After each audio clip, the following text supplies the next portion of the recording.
Nyt olemme lennolla matkalla tonne Kyprokselle ja täällä vähän tällaisia ilmakuoppia.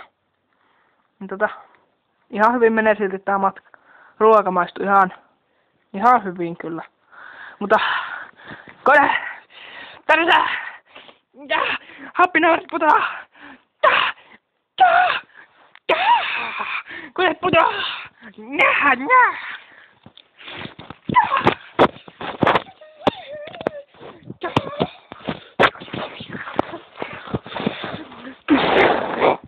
Nyt olemme täällä syömässä ja kohta tilataan ruoan. Tässä on pääruoka, tää on hampurilainen.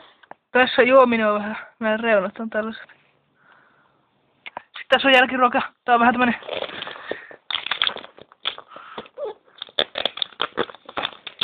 tämmönen